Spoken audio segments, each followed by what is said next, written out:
네, 중반으로 접어든 국정감사, 이런저런 평가가 나옵니다. 일단 국감의 본질에서 벗어나 정치 국감으로 변질되고 있다는 지적이 많습니다. 네, 전반전을 끝내고 중반으로 들어선 이번 국감의 특징, 또 여야가 풀어야 할 과제는 무엇인지 짚어보도록 하겠습니다. 송태영 서남대 겸임교수, 또 김철근 동국대 겸임교수 나오셨습니다. 어서 오세요. 안녕하십니까. 네, 이제 국정감사가 중반으로 접어든 모양새입니다. 본연의 목적과는 달리 좀 정치 국감으로 변질되는 느낌이 많아서 좀 안타까운데 어떠한 평가십니까? 국정감사 무용론이 많이 나오고 있습니다. 근데 지금 역대 최다의 이제 기관을 불렀죠. 그러니까 감사를 하는데 779개, 증인도 한 4,000명이 넘어요. 예. 이걸 지금 한 16일간 하는 건데 일반 국민들이 느끼기에 야, 이거 국정감사를 하긴 하는데 예. 이게 뭐 도대체 국민들에게 뭔가 도움이 되는, 그다음에 국정을 제대로 좀 감시하고 견제하는 이런 거냐. 이게 아니고 마치 호통치고 뭐 맹탕국회 하던 것도 하고 이런 식으로 간다면은 과연 국정감사라는 게 있을 필요가 있냐, 이런 의구심을 많이 갖고 있어요. 근데 특히 이제 올해 국정감사 같은 경우에는 그 여도 그렇고 야도 그렇고 국정감사에 집중하기보다는 당내 계파 싸움에 좀 집중되는 이런 양상이었어요.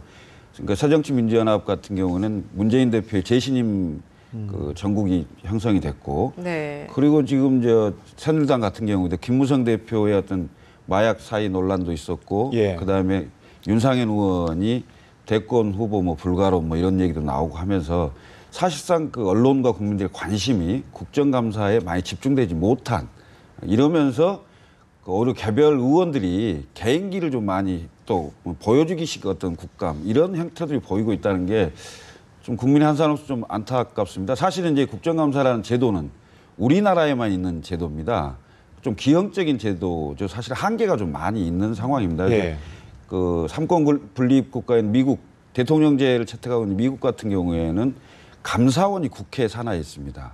그래서 그 우리나라 표현으로 하면 사실상 상시국감을 하는 것 비슷합니다. 그러니까 무슨 얘기냐면 감독청문회라고 그래서 상임위원회나 상임위원회 소위원회에서 그러니까 우리나라의 국정감사에 해당되는 청문회를 매번 실시를 합니다. 그래서 그러니까 그런 걸 대체하고 우리나라의 국정조사에 해당하는 그 조사청문회 같은 게 있어서, 그 조사청문회 같은 경우는 그러니까 특정한 사안이죠. 예를 들면 이제 워터게이트 사건이나 이런 걸 이제 의회에서 조사하고 수사하는 이런 것처럼 이 우리나라도 사실 중장기적으로는 감사원이 국회 산하로 오고요. 그다음에 국정감사보다는 그 상임위의 청문회를 상시화해서 지금 20일 정도에 1년에 한 번씩 하는 국정감사를 좀 대체하는 걸로 방향이 좀 선회돼야 되는 거 아니냐, 이런 생각을 좀 해봅니다.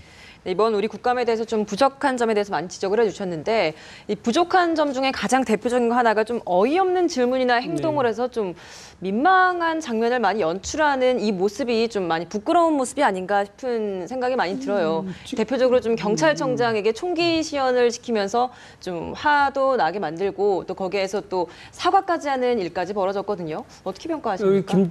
김 교수님 말씀하셨듯이 지금 이제 국정감사 자체가 제도적 무용론이 나올 정도로다가 지금 그런 지경에 이르렀는데, 이거 참 걱정입니다. 국회의원들 진짜 정신 바짝 차려야 되죠.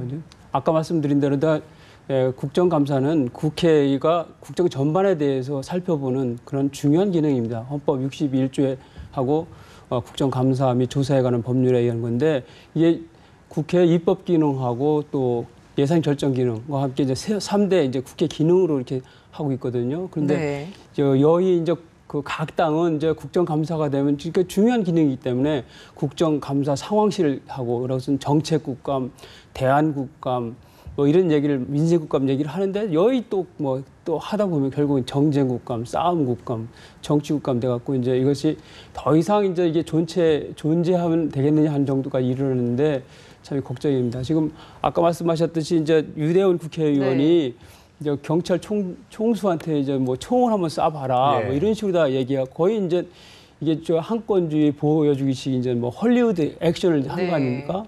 뭐 오죽하면 거기에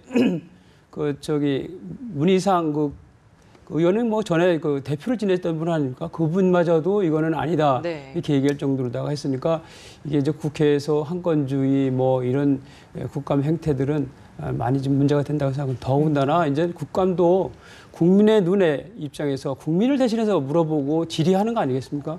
신중하고 성실한 자세를 보여줘야 된답니다. 그래야지 국감의 취지가 제대로 살릴 수 있다. 이렇게 봅니다. 이번 국감에서 그 신동빈 롯데그룹 회장에 대해서도 좀 화제가 됐었죠. 물론 뭐 어눌한 한국말 그리고 롯데그룹이 뭐 일본 기업이다 이런 논란도 있기 때문에 질문하는 건 뭐 적절했다고 보는데 질문의 그 방식에 있어서는 좀 문제가 있었다고 봅니다. 어떤 부분을 좀 지적해 볼 수 있을까요?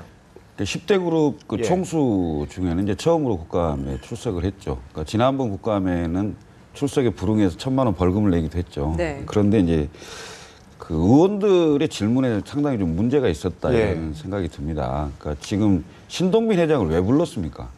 롯데그룹의 어떤 지배구조 문제를 철저히 따지고 그걸 개선시키는 방향으로 질의를 해야 되는 거 아닙니까? 네. 근데 그런 질의는 별로 없고 한국 축구하고 일본 축구가 대결하면 어느 쪽을 응원할 거냐. 네, 참. 그렇게 질문하니까 또 신동빈 회장도 재밌는 답변을 했어요. 지금 열심히 공부하고 있습니다. 네. 이게 뭐 우문우답. 예. 이런 식의 그 질문과 답변을 하려면 사실은 10대 그룹 총수를 불러서 바쁜 사람 아닙니까? 네. 불러서 할 이유가 없는 거죠. 그래서 그러니까 굉장히 섬세하고 세밀하게 집중적으로 따져 물어야 되죠. 지금 그 재벌들의 어떤 지배구조 개선, 그러니까 지배구조 문제에서 가장 그 문제가 있다고 하는 기업이 사실은 롯데 아닙니까? 네. 이번에 그 형제의 난 때문에 모든 게 다 드러났잖아요. 그 다음에 이제 정무위니까 공정거래위원회 공정거래입법을 가장 많이 위반한 기업도 롯데입니다. 이런 부분들을 철저하게 따져 물었어야 되는데 글쎄요, 왜 여야원 모두가 다 이런 부분들에 대한 질문들을 안 했는지 소위 말하는 어떤 그 대관 업무팀에 집중적인 노비를 받아서 예를 들면 칼이 무디어든 건지 좀 의심스럽습니다. 네. 어떻게 평가하십니까?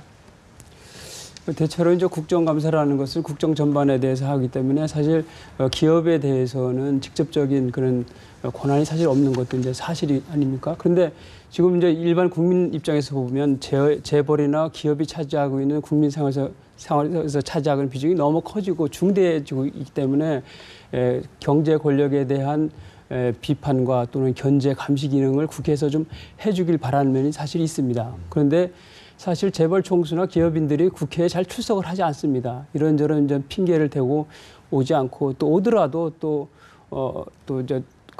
좀 성실치 못한 부분을 보여주고 안 오고서 벌금 물지 뭐 이런 식이 네. 아니겠습니까? 이번에 롯데그룹 총수가 온 거는 획기적인 건데 사실은 사정이 있어서 그렇죠. 이전 그동안 이제 국민적인 어떤 지탄 내지는 이제 무리가 많았기 때문에 이 부분에 대해서 신동주 회장 입장에서나 또 롯데그룹 측에서도 좀 소명을 할 기회를 좀 가졌으면 하는 그런 이해관계가 이제 이렇게 맞아 떨어져서 가능했던 일이고 또 실제로다가 어쨌든 간에 롯데나 신동주 회장 입장에서는 좀 이익을 좀 봤어요. 지배구조에서 우월한 나름대로 후계자로 입지를 좀 굳힌 부분하고 롯데가 좀 엄청 문제가 많은 거라고 이렇게 했는데 또 이미지로는 조금 나아진 그런 면이 있기 때문에 그런데 어쨌든 간에 앞으로 경제인들에 대한 증인 채택의 빈도수나 내용들이 많아질 것이 사실인데 이 부분에 대해서는 이제 국회가 해결할 문제가 아닌가 이렇게 생각됩니다. 이런 국정감사의 모습 때문인지 증인 신청 실명제 도입이 이야기되고 있습니다.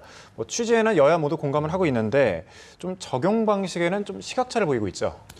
지금 이제 증인 채택을 하는데 그 특정 의원이 누구를 증인 신청했다 이 부분을 이제 물론 이제 국회 내부에 있는 사람이나 아니면 기업의 대관 업무를 하는 사람들은 대부분 다 압니다.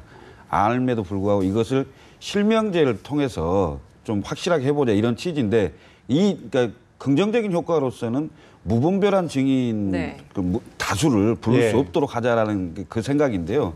두 가지 점이 조금 문제가 있을 수 있어요. 그러니까 어떤 의원이 특정 그 증인을 부른 게 그 실명제로 하게 되면 무슨 얘기냐면 개인적인 감정이 생길 우려가 있어요. 사적 감정이. 그래서 사실상 증인을 부르는데 굉장히 위축될 가능성이 좀 있는 측면이 있고요. 두 번째는 그 예를 들면 기업이나 대기업, 재벌들 총수들을 부르는 증인 신청을 하게 될 경우는 의원들이 집중적인 노비의 대상이 될 가능성이 있어요. 네. 이 두 가지 점이 좀 문제가 있어서 타당한 측면도 있고 또 그런 두 가지 정도의 문제점이 있어서 네. 그 실명제를 하는 데 있어서는 상당히 신중을 좀 기해야 된다 이런 생각이 좀 듭니다. 그러기도 하고요. 예. 또 이제 이게 원래 이제 무분별한 이제 증인 채택을 이제 방지하기 위해서 한다 이렇게 네. 하지만은 실제로는 이게 익명성은 사실 보장을 하려고 할 겁니다. 그래서 지금 뭐 실명제를 한다 하더라도 각 당이 공동으로다가 이걸 신청한다든지 해서 아마 그것이 제도화돼도 현실적으로는 실효성이 없을 가능성이 정확하게 있고 누가 했는지 모르게 이제 여야 그렇죠. 실효성이 공동으로 저기 익명성이 이제 보장돼야지 이제 예. 네. 위험 부담이 이제 줄어들고 아까 이제 김 교수 얘기했듯이 이제 그런 부분이 이제 줄어드는 네. 문제가 있고 또 개별적으로 하게 되면 더군다나 요즘에는 뭐 재벌이나 이런 거는 경제 권력이 너무 셉니다. 그래서 의원이 개인적으로다가 이렇게 하기에는 사실 어려운 부분이 있습니다. 그래서 국회에서 지금과 같이 지금은 이제 증인을 신청하면 여야가 이제 간사간 합의를 하고 그 상임위에서 의결을 해서 채택해가지고 시행하는 이런 형식이 되는데 아마 그런 방식의 장점도 또 생각해 볼 필요가 있다고 예. 봅니다. 교수님께서는 어떤 방식으로 좀 접근이 돼야 된다 이렇게 보십니까?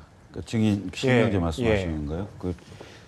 그 장단점이 다 있는데요. 제가 보기에는 우선은 그 증인 신청의 어떤 기준이 있지 않습니까? 누구나 다 증인 신청을 할 수, 뭐 의원이면 물론 할 수가 있는 건데 이제 법률적으로 좀 어떤 기준을 좀 마련해보면 국회 안에 그러니까 그런 게 필요한데 예를 들면 뭐 국민적 관심사가 물론 지금도 마찬가지입니다. 관심사가 있거나 그러니까 법률에 위반을 했거나 예. 이런 사례가 분명할 때 좀 증인 채택을 하는 그런 기준이 좀 마련돼야 된다 이런 생각이 좀 들어요. 근데 네. 사실 근데 비판하는 측면도 있죠. 그 뭐 경제인들 많이 부른다고 하는데 사실은 국민들 입장에서 보면 방금 말씀하신 대로 그 커져가는 경제 권력에 대해서 아무런 견제 장치가 없는데 국민적 관심사와 법률 위반 사항이 있는 거에 대해서 국회가 증인조차 신청을 할 수 없다면 그건 어떻게 견제가 되고 감시할 수 있고 할 방법이 없거든요, 네. 사실은. 그런데 경제 활성화나 어떤 경제 활동에 위축될 정도로 무차별하게 하는 것은 방지돼야 하는 거겠죠. 근데 예. 지금도 많이 신청을 하지만 사실상 여야 합의에서 많이 걸러지고 있는 거기 때문에 이 부분을 너무 열어놔하고 국회를 압박해서 또 안 된다고 저는 봅니다, 사실. 네. 이번에 좀 정치권 이야기를 해보도록 하겠습니다. 김무성 대표가 요즘 순환 시대를 많이 겪고 있었는데 오픈 프라이머리 논란이 계속해서 제기돼 왔었습니다. 근데 지금 좀 잠잠한가 싶더니 요즘 다시 이제 수면 위로 떠오르고 있거든요. 원유철 원내대표는 여기에 대해서 뭐 제3의 길을 모색해야 한다라고 이야기까지 하고 나니까 김무성 대표가 언론에 또 이렇게 얘기를 했어요. 원유철 원내대표와 자기를 싸움시키지 마라. 이건 그냥 원론적인 이야기만 했던 것뿐이다라고 이야기를 했어요. 이런 측면에 대해서는 어떻게 보십니까? 오픈 프라이머리 새누리당의 공천 전쟁이 시작됐다. 예. 네. 이렇게 볼 수 있습니다. 그러니까 김무성 대표는 오픈 프라이머리가 그 당 지도부가 갖고 있던 공천권을 국민에게 돌려준다는 대의 명분을 가지고 있는 거지만 이게 법제화 되려면 여야가 합의를 해야 됩니다. 이게 총선 룰에 관련된 예. 거기 때문에 그 오픈 프라이머리를 하는데 법제화가 안 되고 동시에 같이 실행을 하지 않으면 소위 말해 역선택이라는 게 있을 수 있어요. 그러니까 상대방 후보의 약한 사람한테 조직적으로 동원이 돼서 그 약한 사람이 선정될 수 있도록 하는 그 역선택 방지 기능이 없는 거거든요. 예. 그래서 여야가 같은 날 동시에 하자라는 오픈 프라이머리를 협상을 하고 있는데 네. 지금 7개월밖에 안 남았어요. 근데 사실상 어려운 게 아니냐. 더군다나 새정치민주연합이 지금 그 공천 룰을 확정했지 않습니까? 오픈 프라이머리가 아닌 국민공천단을 얘기를 했어요. 그리고 20% 전략공천을 얘기했거든요. 그러면 지금 김무성 대표가 얘기하는 100% 오픈 프라이머리는 사실상 여야 합의가 어려운 네. 형국인 거죠. 네. 근데 이 어려운 형국에 지금 무슨 얘기냐면 오픈 프라이머리를 기본적으로 주장했던 정치적인 그 생각이 있었거든요. 왜? 박근혜 대통령과 청와대가 공천에 영향력을 행사하는 것을 막겠다. 네. 이런 정치적 그 함의가 있었는데 오픈 프라이머리가 안 되는 상황이니까 더군다나 박근혜 대통령의 지지도가 50%가 넘는 상황 아닙니까? 그러면 오픈 프라이머리가 안 됐으면 그거에 대한 정치적 태도를 분명히 해라 하면서 김무성 대표를 향해서 압박을 하고 실제로는 김무성 대표가 공천권을 행사하는데 영향력이 많이 축소될 가능성이 있고요. 실제로는. 네. 그리고 그거마저도 안 된다면 진짜 전쟁이 돼서 김무성 대표를 흔들어서 실제로는 대표직을 네, 물러나게 하는 네. 이런 형국까지도 가능성이 있는 거 아니냐. 왜냐하면 지금 친박이 조직적으로 대응을 하고 있거든요. 윤상현 의원, 서청원 최고위원. 유독 요즘 김무성 흔들기에 많이. 그렇습니다. 네. 물론 청와대는 아무 얘기를 하고 있지 않지만은 그런 어떤 이신전심적 그 조직적 활동들이 김무성 대표를 굉장히 괴롭히고 있는 거죠, 사실. 네, 새정치민주화의 오픈 문제. 좀 오픈 프라이머리 관련해서는 지금 이제 저희 그 새누리당 입장에서 보면은 지난번에 이제 보수혁신위원회에서 논의를 거쳐가지고 의원총회에서 이제 당론으로 확정이 된 상황입니다. 네. 근데 이제 아까 김 교수 말씀하셨듯이 이제 오픈 프라이머리를 한다 하면 이제 비용도 많이 들고 역선택의 문제가 있기 때문에 이것을 보완하기 위해서는 결국은 여야가 함께 추진해야 된다는 것이 이제 기본적인데 그래서 야당이 입장을 할 때까지 기다린 겁니다. 왜냐하면 28 전당대회에서 문재인 후보도 대표되면서 오픈 프라이머리 하겠다 했거든요. 그리고 가능성도 항상 좀 있었기 때문에 그런 거고 지금 이제 새정치민주연합이 공천 관련된 룰을 정했기 때문에 그 부분에 대해서 이제는 그 새누리당도 어쨌든 간에 공천 방식이나 어떤 이런 시스템을 뭔가 내놓고 또 좀 논의해야 되지 않느냐 하는 거고 또 김무성 대표 얘기는 어쨌든 오픈 프라이머리 정신이 들어간 그런 차선을 선택하는 쪽으로다가 이제 논의를 하겠다는 그런 취지가 아닌가 이렇게 생각이 네. 됩니다. 네, 오늘 말씀은 여기까지 들어야 되겠습니다. 송태영 서남대 겸임교수, 김철근 동국대 겸임교수였습니다. 오늘 말씀 고맙습니다. 고맙습니다.